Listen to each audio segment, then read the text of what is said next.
திருபுவனம் அருகே பிரதான கால்வாய் தப்புச்சுவர் சாய்ந்து 3க்கும் மேற்பட்ட வீடுகள் இடிந்து சேதமான நிலையில் கால்வாயும் சேதமடைந்திருக்கிறது.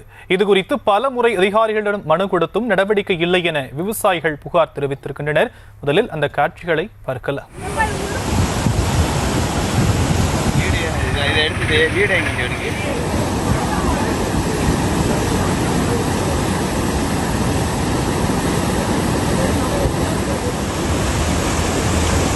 இது குறித்தான விவரங்களை நம்முடைய செய்தியாளர் மகேஷ் வழங்க நாம் கேட்கலாம். மகேஷ், புகார் மனுவில் வேறு என்னென்ன விஷயங்களாம் குறிப்பிடப்பட்டிருக்கு?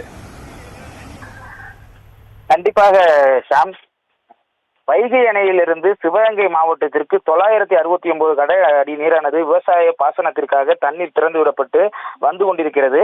இந்த நிலையில் சிவகங்கை மாவட்டம் பெரம்பலூர் கண்மாய்க்கு வைகை ஆற்றின் வலது பிரதான கால்வாய் மூலம் 21 கண்மாய்களுக்கு பாசன கால்வாய் மூலம் தண்ணீர் கொண்டு செல்லப்படுகிறது. இங்கு 4500க்கும் மேற்பட்ட விவசாய நிலங்கள் பயன்பெறும் வகையில் தடுப்பணையானது சேதம் குறித்து பலமுறை அதிகாரிகளிடம் புகார் மனு அளித்ததாக கூறப்படுகிறது. இது குறித்து அதிகாரிகள் நடவடிக்கை எடுக்காததால் தற்பொழுது அந்த கால்வாய் தடுப்பணை முழுவதும் வைகை நீரானது செல்லும் பிரதான கால்வாயாக சேதமடைந்து தற்பொழுது உடைப்பு ஏற்பட்டு தண்ணீரானது வைகை ஆற்றிற்கே மறுபடியும் சென்று கொண்டிருக்கிறது. இந்த நிலையில் அந்த தடுப்பணையை ஒட்டி உள்ள 3 வீடுகள் சேதமடைந்துள்ளது.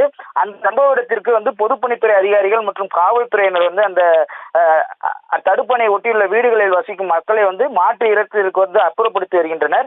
மேலும் இதனை உடனே சரி செய்யாவிட்டால் தடுப்பணை ஒட்டியுள்ள 20க்கும் மேற்பட்ட வீடுகள் இடிந்து தண்ணீரில் மூழ்கும் அபாயமும் ஏற்பட்டுள்ளது. ஷாம், தற்போதைய விவரங்களுக்கு நன்றி மகேஷ்.